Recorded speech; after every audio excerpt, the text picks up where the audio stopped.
बाबा भोलेनाथ के चरण में नमन करे थे तपोस्थित अपने समस्त श्रोतागण के हम ज्योति प्रिया दोनों हाथ जोड़ के प्रणाम करे छी। आजुक वैवाहिक कार्यक्रम में सब गोटे का स्वागत अभिनंदन करे छी। आओ सबसे पहले जय भगवती के कृपा से जिनकर आशीर्वाद से हमरा अहाँ के बीच में इस शुभ अवसर आलिए तो ओई भगवती के अभिनंदन करी वंदन करी।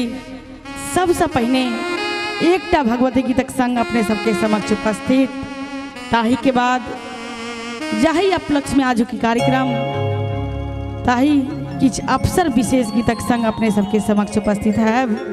ताऊ सबसे पहले बहुत सुंदर रचना श्रीमान राम सेवक ठाकुर जी के सुनाबी। आई गीत के अपने सब हमार आवाज में यूट्यूब पर से हो सुन सके छी। ताऊ कहवे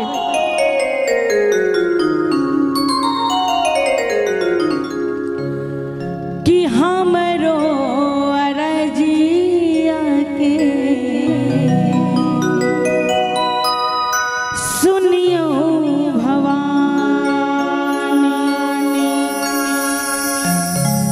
कि टूटले मरैया में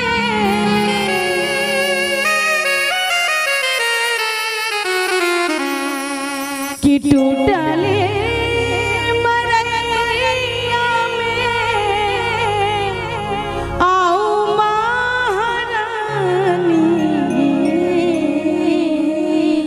सब गोटे भगवती के माने छी।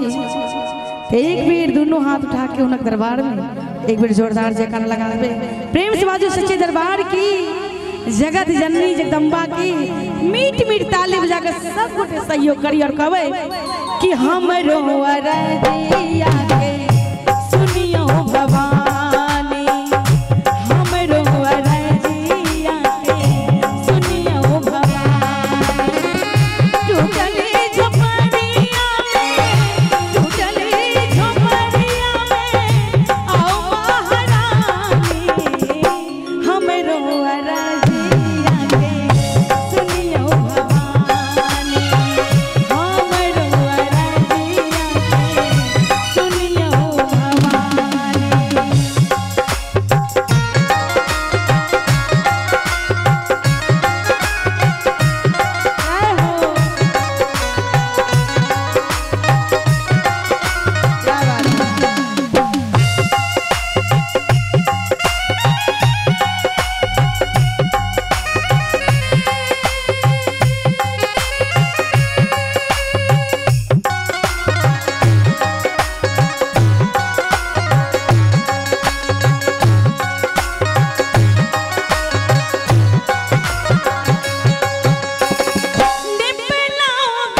जगत जननी जगदम्बा की जय हो। सच्चे दरबार की जय हो।